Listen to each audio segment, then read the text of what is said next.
Gage Dobson is the new kid in the neighborhood. His mom's in love with a jerk.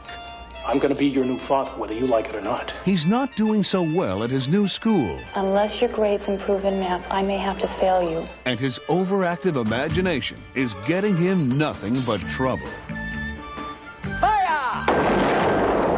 Suspension. Life's not looking so great for Gage. I wish I was dead. To be or not to be? Arriba! Until...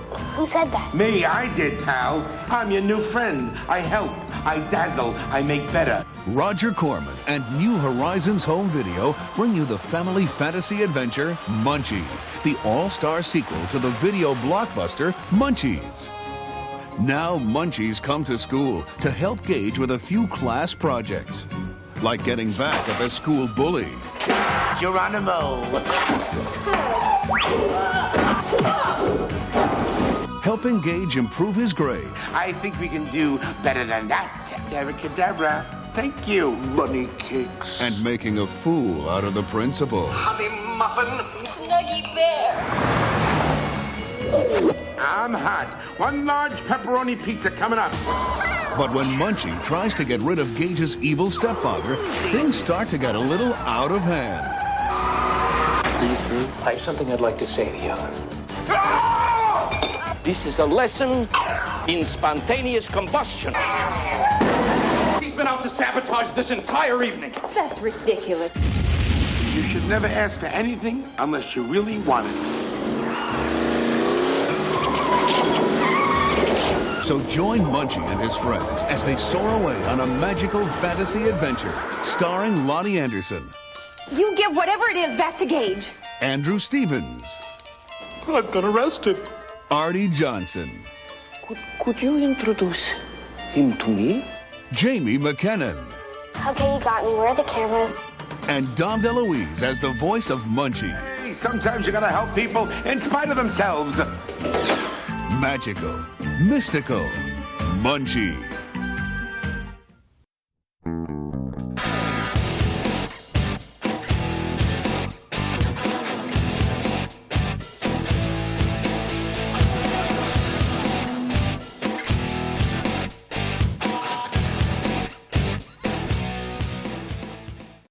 Welcome to They Call This a Movie, testing the strength of friendships one terrible movie at a time. Subscribe to the podcast on iTunes and other podcast services by searching They Call This a Movie. We are part of the Main Namey Network. It's 5 more from us. Check out the website, themainnamey.com, or on Twitter, Facebook, and Instagram at The Main Namey. We're also now a proud member of Geek Vibes Nation. You can find them at gbnation.com. Welcome back to They Call This a Movie. This is Anthony Delvecchio, and with me, as always, is Dan Aquino and Mark Myers. Say hello, gentlemen. Hey, how's it going, guys? Hello. Yeah, so this movie, thank you, Ant, took me down a weird rabbit hole of videos of Jennifer Love Hewitt singing. So that was my Monday night after watching. I feel like you couldn't propose that any creepier. I was going to say, quote unquote, Just- singing. Just videos of Jennifer Love Hewitt singing. singing. At least I didn't just say Love Hewitt. That would have made it even weirder. Oh, yeah, that was so dumb. So I think that we don't have a whole lot to talk about in terms of what we watched, but I know, Dan, you had a question for us. What is it? Yeah, so I saw a question on Twitter, and it was proposed by Scott Weinberg. And we've all watched It's Always Sunny in Philadelphia, correct? Yes. Mm-hmm. Okay. So he asked the question, who is the dumbest character on that show? And I was curious because I thought it was one answer and like everybody knew it. But there was some discourse on there, and I was curious. Who do you guys think is the dumbest character on that show? Right. I mean, it's hard to not say Charlie. The fact that he is illiterate, you know, everybody else could read. So there's that. I think, you know, Mac does give him a run for his money. Yeah. I don't really think that there's another answer. I think it's between those two. So you could call Dennis a lot of things. He's not dumb. no, he's too. I think he's too smart for his own good, Dennis. Yeah. But a lot of people were saying Mac because of the religion, like the religious stuff. And to me, it just seems like he's more ignorant than dumb, and there's a difference. Because Charlie, he has problems understanding regular nomenclature. You know what I'm saying? Yeah. So For instance, I was watching an episode last night. It was funny because I just started rewatching some of the episodes, and that guy Scott Weinberg tweeted about it. So like, get out of my head, I guess. But yeah, they're squashing their beefs with people for Thanksgiving because they have too many beefs around town. Mhm. So Charlie is literally squashing beef. Beef. Yeah, so he was like, "Oh, I thought we were doing squash and beef, squashing the beef." Like, so like, there's that whole. It's not even just the literacy part, which is huge, but spaghetti. What was the one where he goes to a spa, or they're taking him to a spa, and he asks if he could bring spaghetti? Really? What is your spaghetti policy? Yeah, what is the spaghetti policy? So clearly he has to be on the bottom. And he kind of brings Danny DeVito's character down with him, but even Frank, he's more conniving. He's along the lines of like Dennis. Right. But yeah, it just to me, I was so shocked that anyone thought it was someone other than Charlie. And I wanted to see what you guys thought. Was there anyone else that said anybody but Mac? It was between Charlie and Mac. Okay. Mac I can see, because my only thoughts on Mac is sometimes he doesn't see like the consequences of his ideas, if you get what I'm saying. Mhm. Like, coming up with the Wade Boggs thing. And just all the things. I think that's his stupidity part, is he, will come up with the idea, the faking their death thing, and all that, but not really think it all the way through. Sure. While Charlie just has like no filter, and is, like you say, kind of an idiot, Yeah. And he does some of that idiot savant stuff, like the bird law thing and all that stuff. Where That's very true. Yeah, where he has like brief moments where him being kind of a moron actually works out for them. But yeah, it can't be anybody else but those two. I mean, the other three just tolerate them. Yeah, I think there's also a level of flexible reality. I think is what they kind of call it to describe like kind of the Homer Simpson effect, where there'll be moments where he's smart and he could tie his own shoes basically, and then there's some parts where it's like, well, how did you survive to the age of 36? Right. There's like the episode where it's probably like 5 or 6 years ago, the episode that was shot in like one take basically.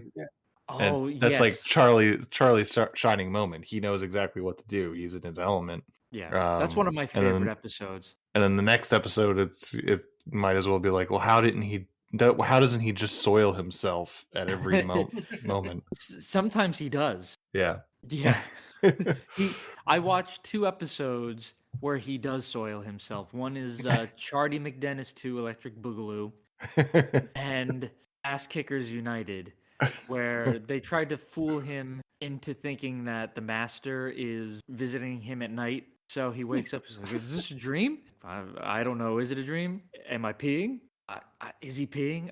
Don't worry about it. Well, I'm peeing. So it's just like, yeah, he soils himself constantly. So yeah, he's more of a child than anything, I guess. But yeah, you're right. Every now and then, like when he's in his element, he will shine a little bit. But it's very, very rare.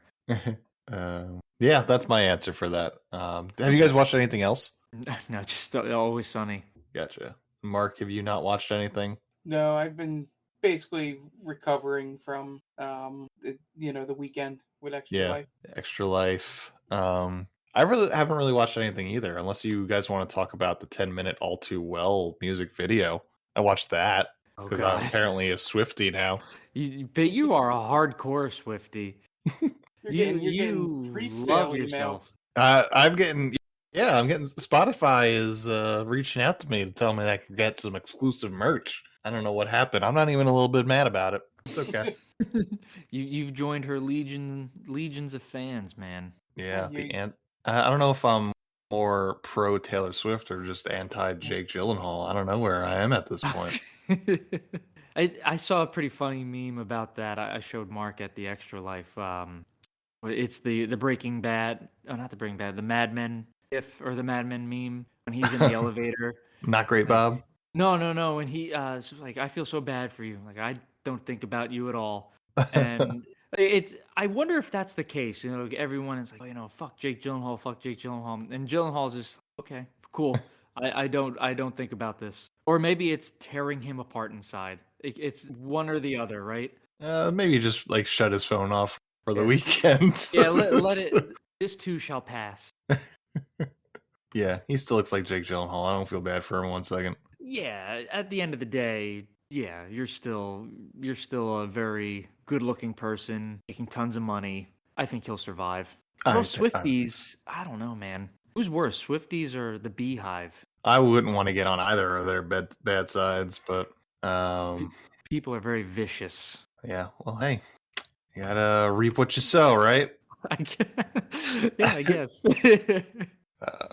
All right, so that's all we watched this week. Did we want to just say like a quick thank you to everybody who helped us out with the Extra Life? We smashed our goal. First time we really just like obliterated our goal. Yeah. Yeah, if you don't know, we did our Extra Life marathon. 24 hours, started on Saturday, 9 a.m. Eastern Standard Time, and went into 9 a.m. Sunday morning. And we raised money for the Children's Hospital of Philadelphia. Our original goal was $1,000, and we went into the day about $300, something short, $345, I think it was something like that. And we made that by noon. We broke our goal by 12 o'clock on Saturday, and then we made about $700 more throughout the day. So we're about like $1,795, I think, something like that. Yeah. Guy from work being the last donation. So thank you. Mm-hmm. Yeah. So we're getting close to that $2,000. The third goal that we put out there. So you have till the end of the year to donate. The link is tinyurl.com/MarkHatesArt.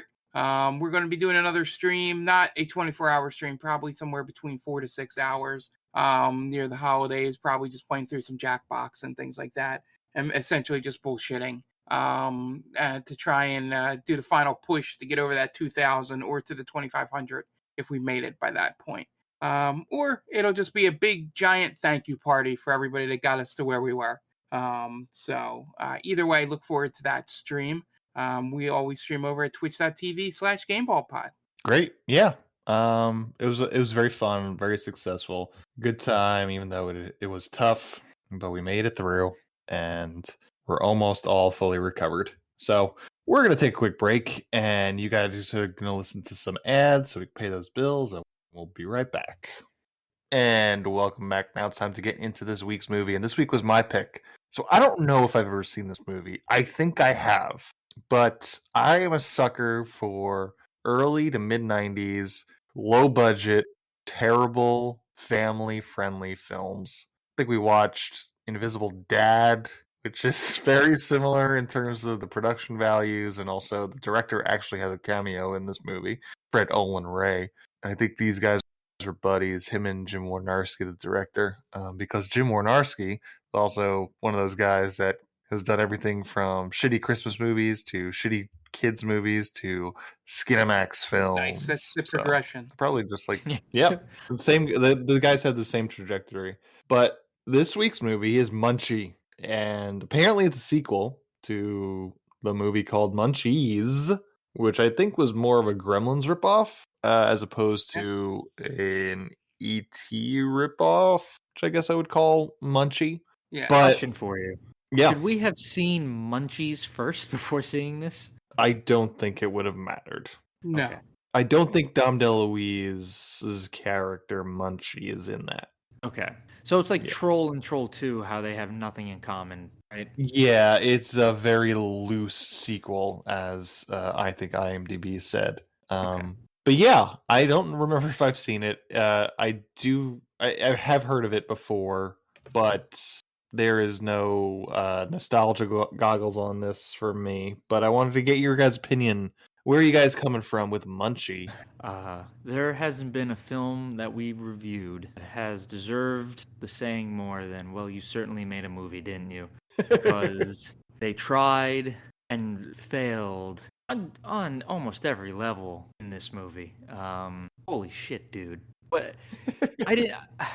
most of the time with these movies, I don't know what I'm getting into. Nothing could have prepared me for what this movie was. Nothing at all. I think it's going one way where Munchie's like a magical genie, and he's more like the Cat in the Hat, where he's just a huge douchebag. Yeah. The animatronic is Chuck E. Cheese level terrifying. And bad, just straight up bad. Yeah. It only has they could certain not sync. movements. They couldn't sync the mouth. Yeah, they couldn't sync the mouth when he was singing a song. Yeah, the hands move a little bit and the mouth barely move. It's your birthday. It's your birthday. Yeah, that was bad. There was something where the main character, the kid, I thought it was going to be sort of a Christmas story kind of movie where his overactive imagination has him going into these different scenarios. Mm-hmm. But they dumped that fairly early. Yeah. So I didn't quite understand that. But, oh man, this is and then they ruined Jennifer Love Hewitt. They called her Love Hewitt. I mean, that's her own fault. Yeah, she was just too young. She didn't know any better. I wonder why. Why would you go by Love Hewitt? I don't know. Maybe she didn't want to go by Maybe there's someone named Jennifer Hewitt in SAG that she couldn't go by, and then she's like, she loved Jennifer Love Hewitt, but so she's like, oh, let's just do Love Hewitt. I don't know. Okay. She's an impressionable kid. Yeah, I guess so. It's this movie was if I had 3 arms, I'd give it 3 thumbs down. All right, Mark, what about you? So again, it seems like just like Anne, it seems like a movie from that time frame that I would have seen, just because a family member would have been like, "This looks like a kids movie. Let's put it on to keep the kids quiet." And I can't see anybody enjoying this movie past the age of 12, like at all. Mm-hmm. The jokes don't land. There's no like story arc or redemption or anything in these. Like, and normally these types of movies, like, you know, the kid gets what he wished for, but something happens and he learns a lesson from it and comes back and still gets the girl in the end. But basically, Munchie's a dick. The kid doesn't really learn anything, and he still kind of gets the girl in the end. I don't know how that happens. But I thought they were going to do a whole thing where her father and his mother were going to get together, and it was going to be some weird thing like, well, I didn't get the girl, but she's my sister now. Oh, yeah. You know? I think this sets it up that both of those is going to happen. There's no reason for Andrea and her dad to be at that airport if her and her dad and Gage's mom are not fucking at that point. Yeah. I had written down in my notes, stepbrother, what are you doing? But the one thing I will say, I think this was our first movie. Yep. So it's always amazing to me with some actors at any point in their career, you can watch them and go, oh, I get it. You know, like you can see what the casting directors saw in her, you know, as she was, you know, starting her career. And, you know, especially that early on, it's like, all right, we can try and train the lines, but, you know, it was just, okay, she's the one that sticks out in the movie. And as much as they tried to make this kid some kind of lovable goofball, I didn't like Gage at all. He never seemed to, I guess it's because he didn't change at all. He was the same person. I think is why I didn't like him. And there were definitely they were going for Doc Brown vibes with that professor, but it came off a little bit as grooming in some instances. So by a possible Nazi professor. Exactly. Right. The age matches up that Professor Crookshanks might be a hiding out in this town. or a possible commie. He was performing some experiments, you think? Yeah. Oh man, why was he building a Jeep? I don't know. But yeah, everybody like in this movie was some kind of terrible thing for a child. Like that the guy that Lonnie Anderson's character was dating. Apparently we didn't find out to the end they've only been dating for like 2 months, and he was going to propose to her. Seemed like he definitely beat kids in the past. He threatens to use some corporal punishment. And I bet Dan was happy to see the main villain in the movie be the guy that was experimenting on animals. Yes. Yeah. Well, he had the mustache of an evil person too. Yeah. That's a dead giveaway. I really wished he was being played by Tom Skerritt. That would have been okay. Yeah. But yeah, essentially that whole movie was definitely, there were multiple scenes in this movie that I could see, Jennifer Hewitt's agent just cutting out to make sure none of the other creepy stuff is in there. No Munchie, no Gage, and just go, here, hire her. Look. There was a scene, I don't know if you guys picked up on this or saw it, the house party scene. Yeah. There's some guy there. I don't know. He looks very skeezy. He looked like he was kind of checking out Jennifer Love Hewitt. Like he had the sunglasses on inside. Oh yeah. Kinda, like pulls them down. Like, oh hey now, what do we got here? Yeah. I believe that's Fred Olenray. I believe that's the other director. Yeah.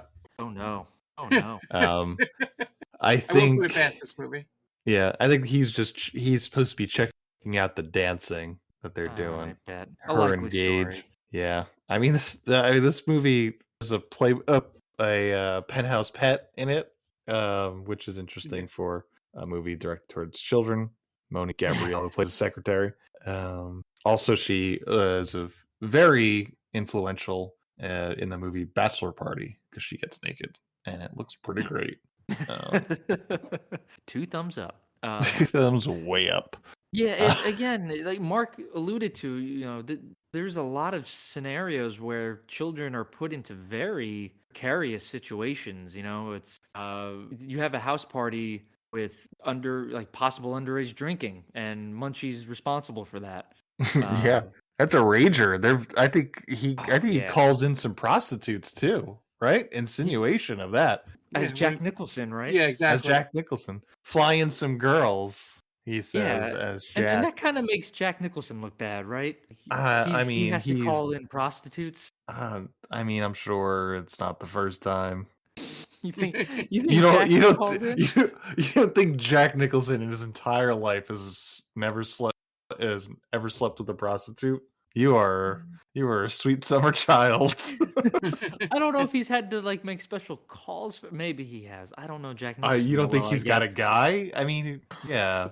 Everyone has a guy.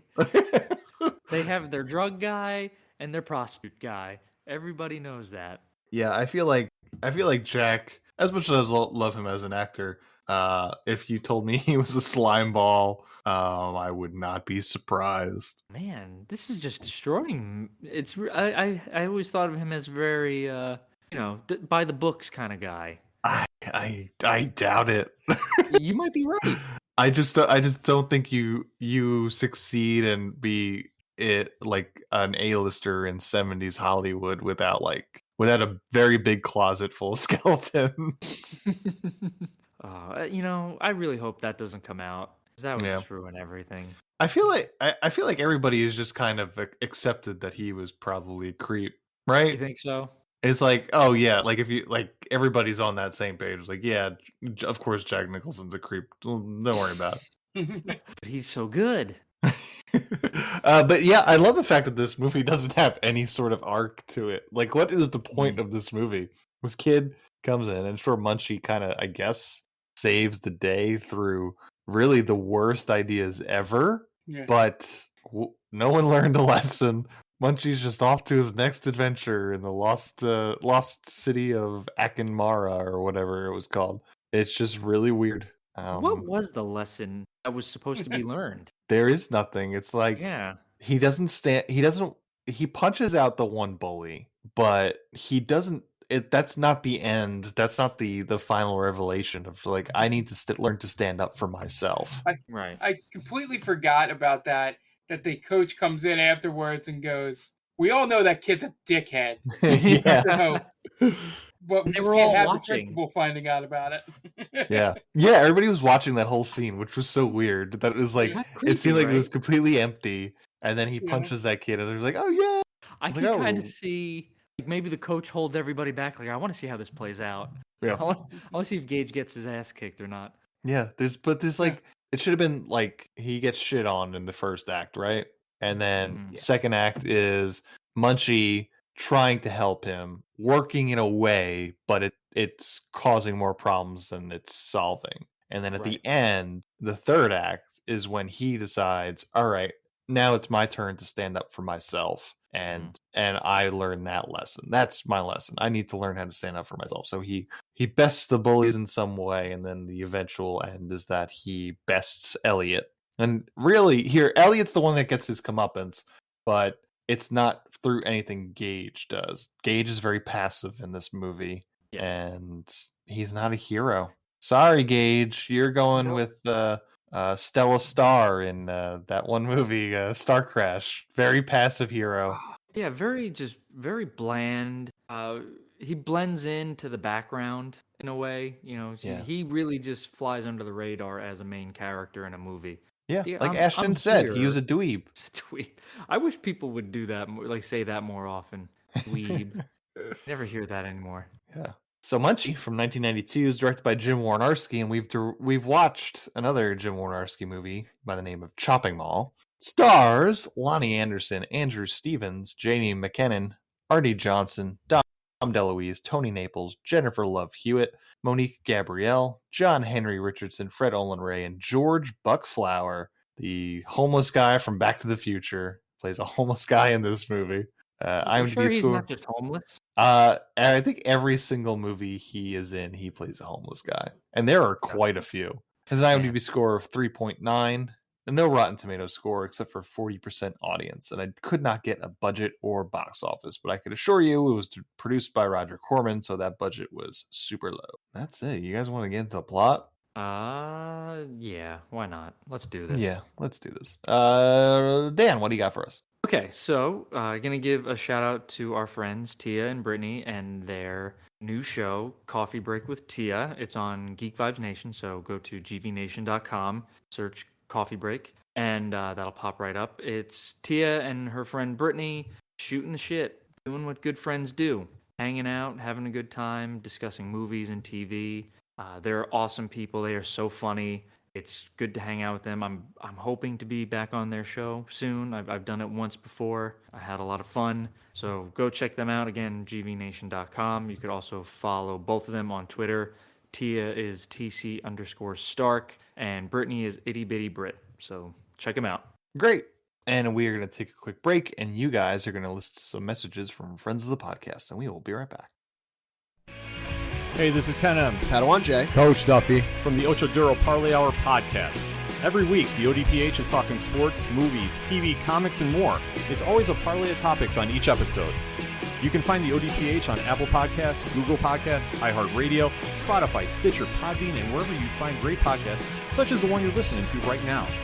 Don't forget to check out OchoDuroParlayHour.com, where you can find the links to all of the ODPH social media accounts, links to the bands whose music you hear each week on the show, hashtag 607 podcast info, and parlay points, our companion blog section of the show.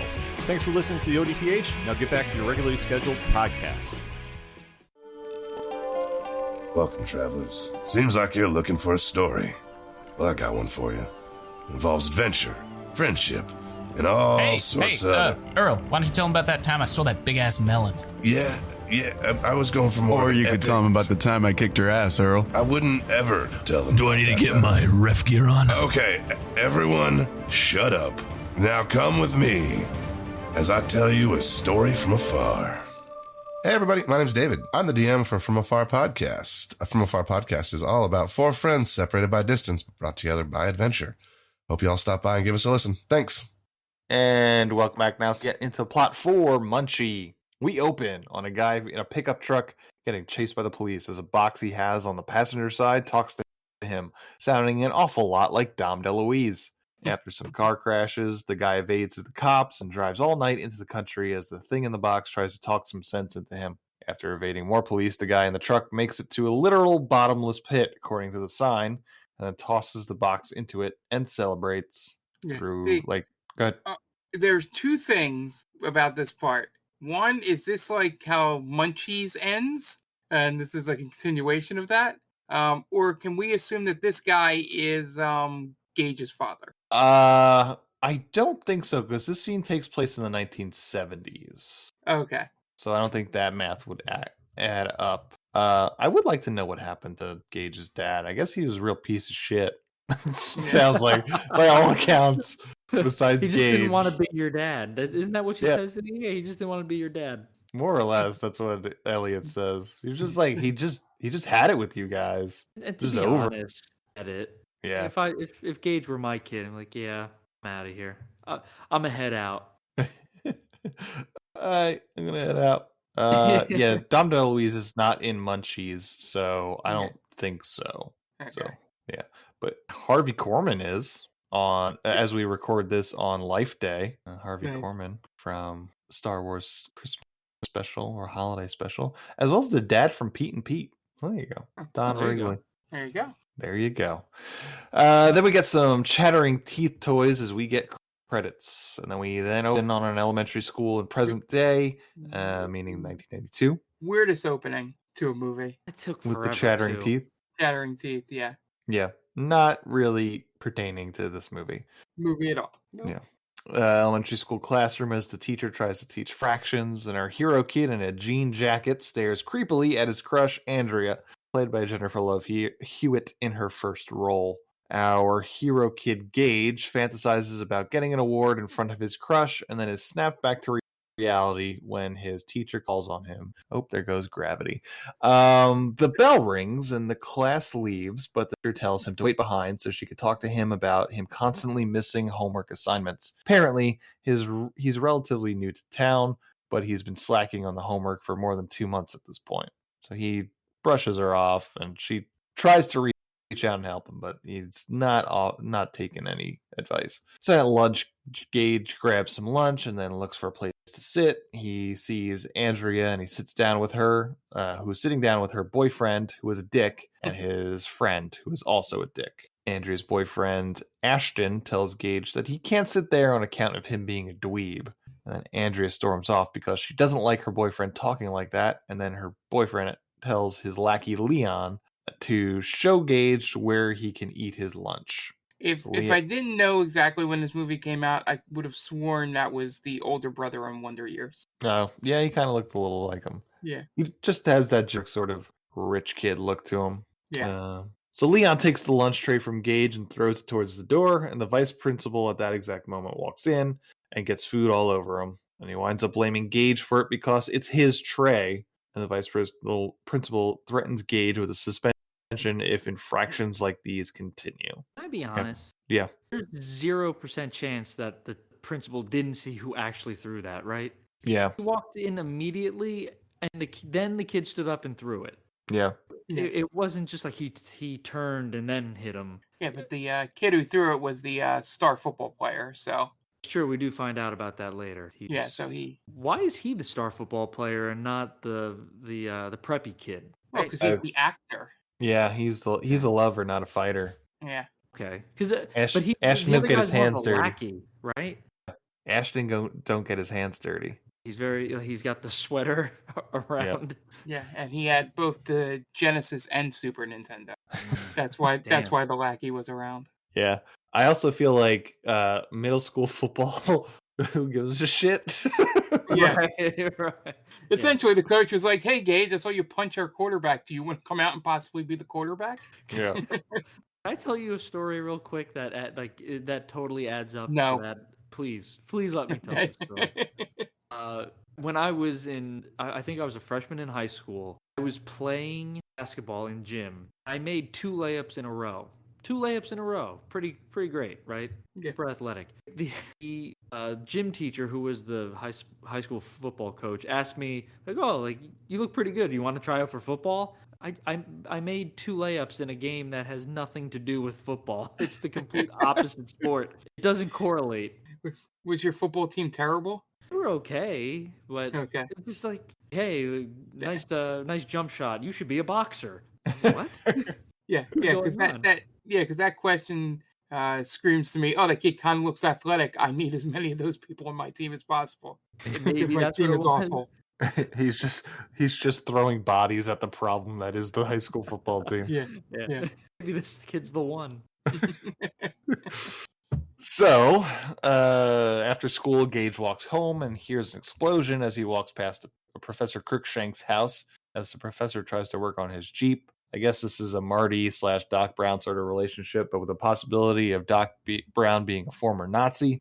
They talk, and then they see Gage's mom's boyfriend pull up outside Gage's house, and Professor Crookshanks badmouths him a bit, telling Gage that he does experiments on animals. It's weird that it's like small, like this is like a college town, apparently. We never go to the college, but like the mom, Elliot, and Professor Crookshank all work at this fictional college that we never see. It's just a weird plot point that I don't feel like we explored enough. Like he should have been able to take Munchie. He should have stole Munchie and brought him to this college, and like he winds up in a cage. And the third act is them trying to rescue him from this experimental lab. That's the end of this movie, and that would make more sense about all the college stuff. Like the mom helps, and she's like, "Well, I got a key card too." Boom, so she helps them get in. That would make more sense of why she has to work at the school at the college. She distracts the guy who stole Munchie by like coming on to him, right? Like, I thought about your proposal, and I think I might have changed my mind. Like, ooh, I dropped something. Oh, let me get that for you. And then she like waves them over to, sneak them through. And how did they miss this? I know. I think we are better writers than the people that wrote Munchie, surprisingly. Yeah. I would agree. Not A-tier writers for this movie, because we're like C-tier at best. Yeah. I think that's being generous. Yeah, but that would work because Lonnie Anderson's looking good in this movie. Not bad at all. Yeah. How old? A hot mom. Yeah, absolutely. I think she's a pretty decent mother. She cares about her shitty kid. Yeah. She basically tells Elliot, don't fucking talk to my kid like that. Don't try and parent my fucking kid. I will parent my kid. Yeah, usually in those types of movies, she doesn't see the error of her ways until third act. No, she don't suffer any fools in this movie. For sure. And it's kind of refreshing. Yeah, because every time Elliot tries to badmouth Gage, she just shuts him down. Yeah. The only problem she probably gives him too many chances, but it is what it is. You have the proposal. She's just like, because he basically says like, well, you're not getting any younger. That's right. And she's just like, oh, we need to go home now. Right the fuck now. What does he say? He's like 30-year-old divorcees with a child, or like a plague upon our society, essentially. It's something like that. It's or just like it's I mean, I think he was just saying it's like she's no prized possession because she's a woman in her 30s, almost 40, with and divorced with a kid. Like you're not basically saying you're not getting any younger, so your prospects are dwindling. Not to say, am I right? Yeah, right. Yeah. I mean, I say some stupid things, but even I know that you don't say that. Yeah. It's this guy definitely. I feel like he really laid it on thick with his character, but it works. Yeah. I mean, he's very broad, and I think he's the kind of guy that probably gets away with a lot because he's got a nice car or something like that. Although he doesn't really have that nice of a car. Very prestigious, apparently, in the community. Yeah. Yeah, isn't he like head of research or something? He's got a college job, so he's probably pulling down six figures regardless of what it is. So Gage goes home and talks to his mom and her boyfriend, Elliot. Elliot tells Gage that his dad doesn't love him and that he wants him to try out for the football team because it will help him learn some valuable life skills, completely not reading the room, and the fact that Gage is a dweeb. And then Gage's mom changes the subject and gets Gage to take some groceries into the house so Elliot and the mom could talk about Gage's relationship with Professor Crookshank and make out in broad daylight like a couple of divorcees. Then Gage fantasizes about dying and having a funeral with Angus Scrim from Phantasm as the Undertaker. In his daydreaming, Gage winds up walking into... Oh, we should talk about that this is kind of a ripoff of A Christmas Story when he imagines himself being struck blind. Yes. It's basically the same scene. Yeah, and that's what I thought this was going to be like. Anytime he found himself in a weird situation, he would imagine, what are the consequences going to be, and it would be very outlandish. Yeah. I love in the scene how when it gets to Elliot's procession up there, that the worst crime Gage could think of him to do is to be accused of bigamy. Yeah. Yeah. And that would somehow get him on America's Most Wanted. Yeah. It made me laugh, though, when Leon cries. Oh, yeah. Because I threw his lunch tray and now he's dead. Dead. That would have been the best delivered line in the movie. In his daydreaming, Gage winds up walking to an old abandoned mine and takes it upon himself to duck under a keep out sign and wanders in. As soon as he does, he comes across the box that sounds like Dom DeLuise, who introduces himself as Munchie and convinces Gage to open up the box. So Gage does, and a creature that looks like a cross between a Chihuahua and Hitler jumps out and starts singing "Hello, My Baby" like it's Michigan J. Frog. Oh man, the Hitler mustache. I didn't even think of that. And he has pyro. Yeah. And he scares off Gage, probably because he's seen what befalls the man in the Looney Tunes short One Froggy Evening, so he doesn't want any of that. So Gage runs all the way home and tries to tell his mom what he saw, but she A, is more concerned with him disappearing all day, and B, doesn't believe him. So he goes to his room, and Munchie is there watching TV in his bed. So Gage asks him how he got there, and says he's a magician, and then promptly disappears when Gage's mom comes in to give Gage some leftovers. Classic Michigan J. Frog behavior. So are we saying that this is a Looney Tunes ripoff? Yeah, it's kind of almost but not quite. Gage doesn't try and sell him, but Munchie tells Gage that he could grant him any wish he wants. So Gage starts rattling off things that would make his life better, but not really taking Munchie seriously. He wants Andrea to notice him. He wants to have better grades. He wants his bullies and the vice principal to get their comeuppance. He doesn't want his mom to marry Elliot, and he wants pizza. So with a little abracadabra, Munchie starts making a pizza fly from a pizza place across town, and it gets chased by an Italian stereotype until it makes its way into Gage's kitchen. Over some slices, Munchie tells Elliot that he can make things fly and he can mimic voices. And then he hand waves the question of, why couldn't you get out of the box if you're magical? He goes, you can't do everything. What a terrible combination of superpowers. I can. They are very, very. They don't really have to do with each other, do they? No, yeah, I'm a good impressionist. Is that the word? Impressionist. Thank you. I'm a good impressionist. I make mundane things fly. Yep. How does that help anybody?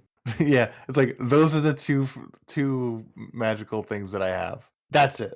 Nothing else. Yeah. Usually one of those complements the other one. Yeah. Right.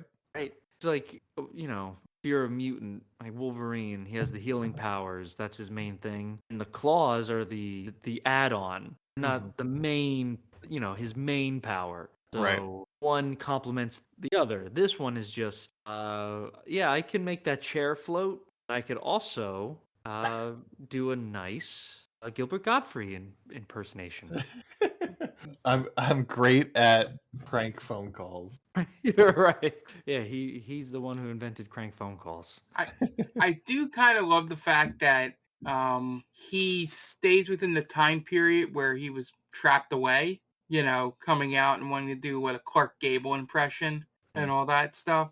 Because it kind of reminded me of where in this type of movie you could very much lose that thread in the means of making a joke. Because I think in one of the Leprechauns, he comes out of being frozen and then makes that he's been frozen for decades and then makes a Tiger Woods joke. Right. Yeah. You know, so it's I like how they kept it, you know, the joke being, oh man, I got to update my material, you know, sort of thing, that he hasn't absorbed, you know, time while in that box. Right. And then go to sleep and good. Sorry, I was gonna say, I guess my question here is, he's not a genie. He's not a genie. No. Yeah, well, but why isn't he? It's a good question. Right? Is that not the more logical? Yeah, that would be a more interesting movie. It's like, I'll give you 3 wishes, and then he has his 3 wishes. Right. Yeah, but it would be like structurally for a film that would be more interesting. It's like you give him one wish, solves it, grants it to him, and it fucks up his life. So then after that he has to wish something else, you know. Yeah. We should go back in time. So we should go back in time, and we would pitch Munchie, and we would make we would come back, and Munchie is a far better movie. Yeah, and the professor seems to know what Munchie is, but never explains it at all. Yeah. He flips through those history books, and they all have Munchie in it. He knew exactly, just by the box, he knew exactly what was in there. And that is bullshit. I call bullshit on this already bullshit movie. Yeah. And this movie's not even that long. It's not like we're like, oh, well, this is an hour and 40-minute movie already. There are 10 minutes of this movie you could probably add back in, and it would still be. I think it's in an hour 20? It's like less because of the credits at the end. But it's probably like 78 minutes long. It's still too long. They then go to sleep, and Gage wakes up to find that Munchie left before he woke up. And at school, Gage gets threatened by Ashton and Leon. There's a talent show that day at school, and Gage is working on the stage crew. And Ashton wants to make sure that he doesn't do anything that ruins Ashton and Andrea's performance. Also, he wants to remind Gage that Andrea is Ashton's girl until he doesn't want her anymore, or something to that effect. Toxic masculinity there, man. I think he says something like, until I'm done with her being my girl, or something like that. Yeah, essentially, she can't break up with me. Yeah. Yep. Sort of thing. If we're keeping with the Looney Tunes theme, those two are definitely like Muggsy and who was the big guy from? I don't remember. Yeah, if I were my pal Muggsy, I hide in the. Oh, you might, Travis, you might. Now that we've lost everyone under the age of 35. You guys should watch Looney Tunes. It's great.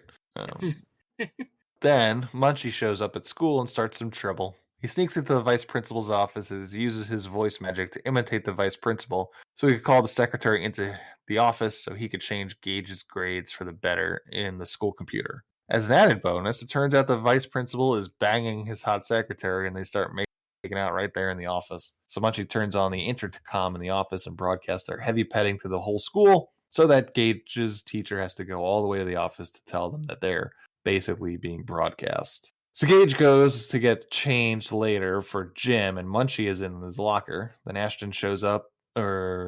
Leon shows up to hassle Gage, but Munchie uses his voice mimicry to trick him to act like Gage and to pick a fight with Leon. Eventually, Munchie hits Leon in the face with a locker door, drops a bucket of water on his head, and then makes him slip on a bar of soap. And then he, I guess, suffers from a concussion at some point, and he's like talking real slow. It's like, man, this kid needs to seek a doctor. Then Munchie I'm sorry to interrupt. This movie could have taken a very dark turn. Yeah. He uppercuts him, he falls back, hits his head on the floor, and just cracks it open. Yeah. I would like to see like Munchie have like a wisecrack for that. Like, oh, hey pal, you just committed manslaughter. Gotta go. Oh man. So then Munchie Amscray is telling Gage it's all up to him now. So Gage gives Leon an uppercut. Leon gets yeeted into a laundry cart and then the wheels into the showers, which is on for some reason. Then some random ass kids applaud from out of nowhere, and the gym teacher is super cool about Gage just leveling a star player on his football team. Then later at the talent show, Munchie shows up again to tell Gage all about the great things he's done for him so far, but Gage pleads with him just to stay out of trouble during the talent show. For their talent, Ashton and Andrea recite the balcony scene from Romeo and Juliet, but Munchie makes Ashton's pants split and embarrasses him in front of the whole school. Afterward, the vice principal somehow blames Gage for it as well as his own embarrassment and threatens him with an expulsion if he ever finds out he was responsible. So then Munchie reappears and Gage yells at him, telling him that he's screwing his life up even more, and if he really wants to help, he'll stay out of his life forever. So Gage takes the box to Professor Crookshank's house and shows him what he found, and he tells Crookshanks that he found a little creature in the box. And then Professor Crookshanks shows Gage a book that shows drawings of Munchie throughout history and tells Gage that he would like to meet Munchie the next time Gage sees him. Again, Professor Crookshanks never explains what Munchie is. I guess it doesn't matter.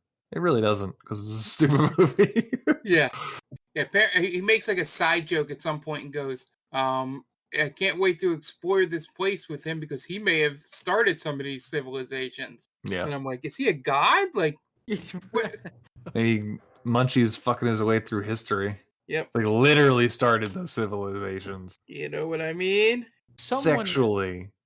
Someone absolutely would have murdered him. Right?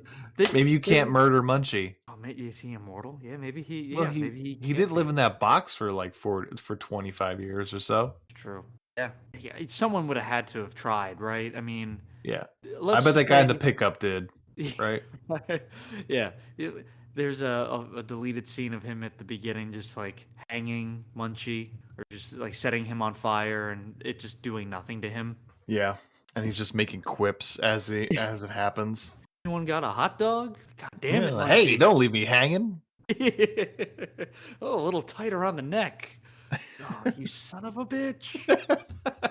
It's like trying to hang an immortal Don Rickles. I wonder, I want to see what happened. Like, how did that guy get Munchie? Did he just happen upon him, or maybe we needed to see the first yeah. Munchies? Again, I don't think it's related. it's the I could put it on the list, man. You want to watch Munchies? We can watch Munchies. Really? But it's the original MCU, Munchie Cinematic Universe. Yeah, there you go. So Gage goes home and his mom is setting the table for a romantic dinner with Elliot, who then shows up almost immediately and tells Gage to scram for dinner because he is going to ask his mom to marry him. Try to bang your mom. Yeah, trying to get it in tonight, kid. I like go play traffic. I like how Gage knows the deal too. He's like, let me guess, you want me to leave? Yeah, absolutely. That is exactly what I want you to do. So Gage goes upstairs and Gage's mom continues to make dinner. Meanwhile, Munchie sets his sights on making Elliot's life hell. He shakes up the bottle of champagne, changes the music to Sousa marches, turns the dimmer lights all the way up, pulls Elliot's chair out from under him, steals his wallet, and lights his shoes on fire. All of this happens while Elliot attempts to propose. When his foot catches fire, Elliot blames Gage for all the shenanigans, and he yells at Gage, which his mother does not appreciate at all. But then he apologizes to her and tells her he wants to take her out to dinner. So they leave, and Munchie comes back and tells Gage that they should throw a party to get Gage feeling happy again. I did not expect this movie to go here.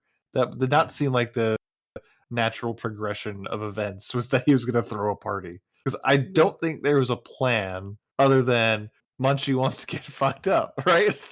Apparently. Absolutely.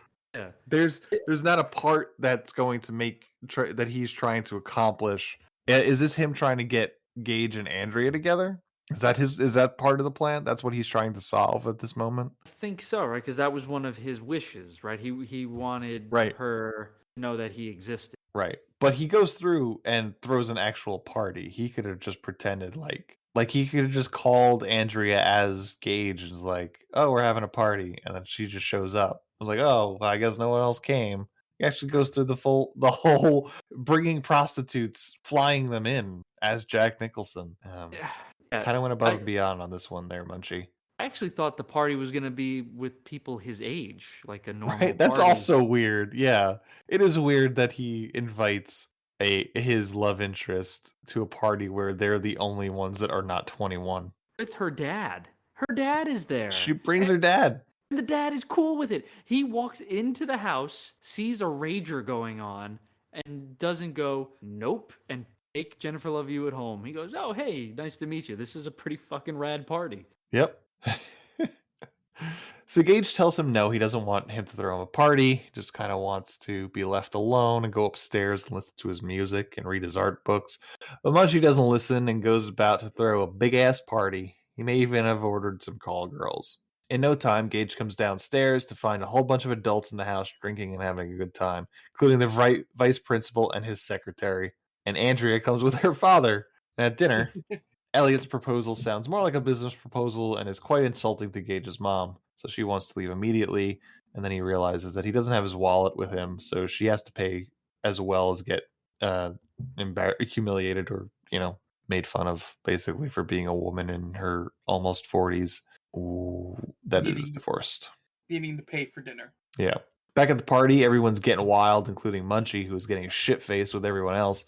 Andrea and Gage go out and talk on the swings, and Andrea mentions that her mom passed away, making her dad single. How convenient. Hey. Professor Crookshank comes over to tell Gage about his grant that it came through, and now he gets to go to the lost city of whatever. And then they decide to celebrate at the party. Lost city of Zinj. Yep, and then he ends up with two ladies at the party. Yeah, he's having a grand old time.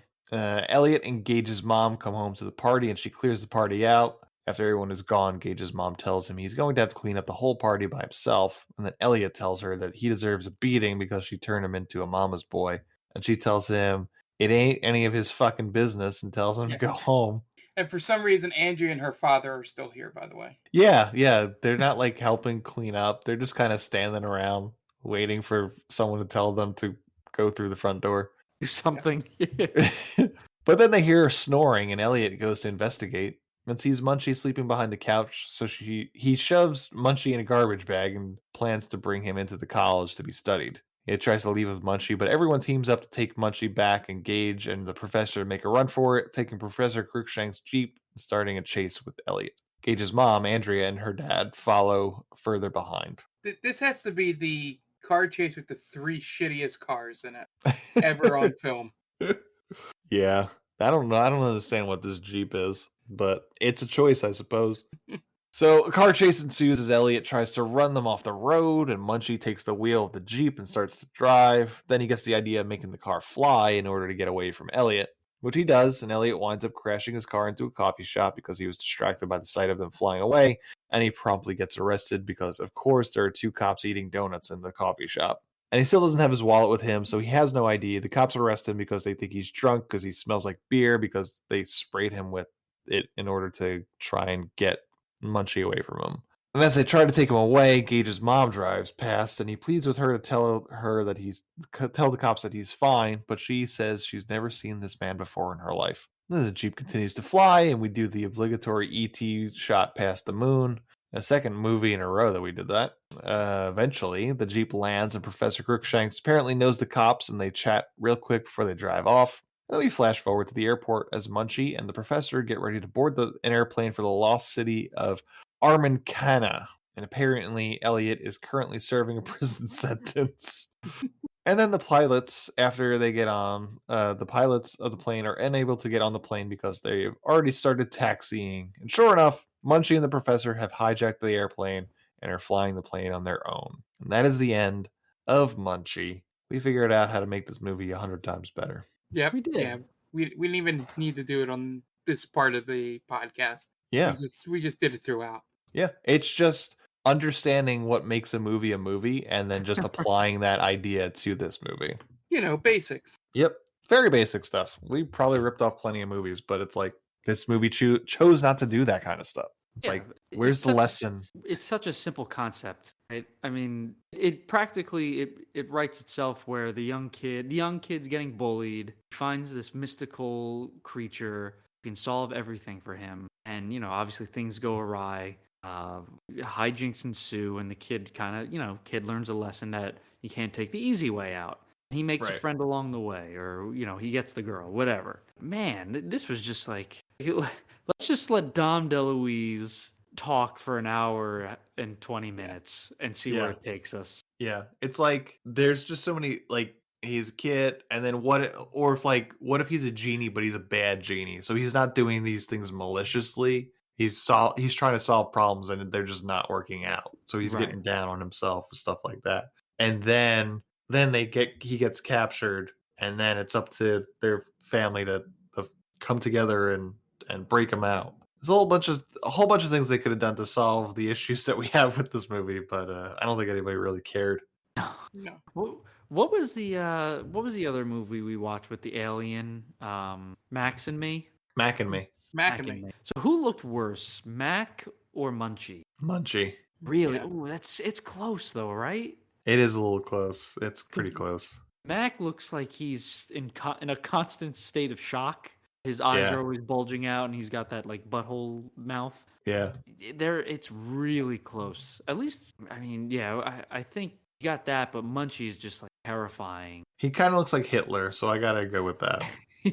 Why did they give him hair? Right? Why did they give him hair? I don't know. Yeah, it's very jarring when he first pops out.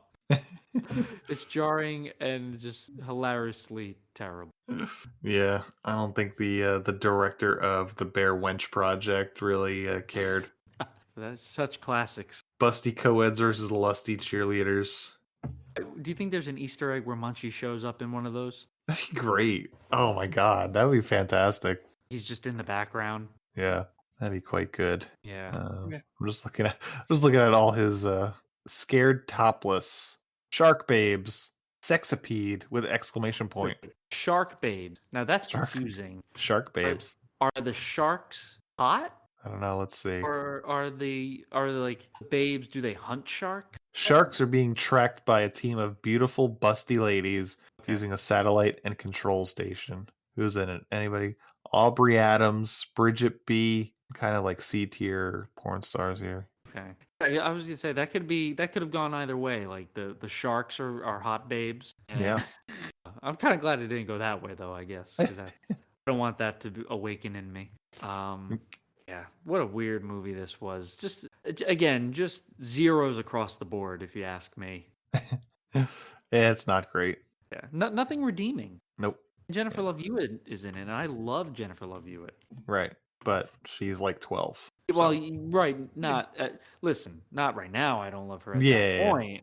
I'm not accusing you. I'm just saying, yeah, it's not even like you feel good about. Oh yeah, Jennifer Love Hewitt's in this. I could just watch this because it's like, no, she's 12. Yeah. So, all right, what do you guys say we plug our shit so we can get out of here? Yeah, I just want to say thank you to everybody who helped us out with our Extra Life campaign and made it such a great success. Couldn't have done it without you. We had a lot of fun.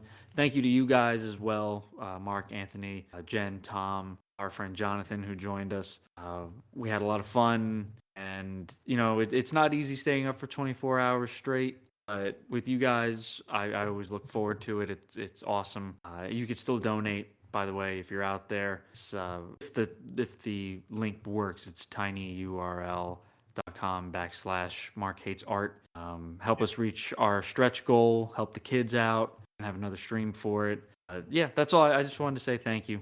Great. Yeah, and so our podcast coming up, this will be one of the last few times I get to say this, but we have Stranger Damies, our D&D podcast, airs every other Wednesday. We have 3 final episodes because if you did not listen to Talking to Strangers or watch the live session during the Extra Life stream, the podcast is coming to a close after the final episodes from the live stream.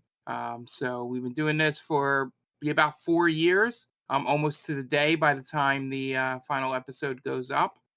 So we thank everyone out there who's been along for the ride. I thank my players for coming along with the journey, but we do have 3 more episodes, so feel free to listen to those. And then we'll be updating you on Instagram at Stranger Damies and on Twitter at Stranger Damies with campaign updates. We'll do some Talking to Strangers to catch you guys up.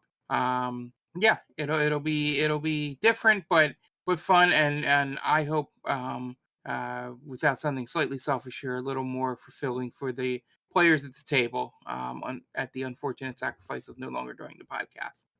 But we can always bring it back. We'll just say it's on hiatus, not ending. That might be the easier way to call it. We have our gaming podcast, the Game Vault Podcast. It airs every other Monday.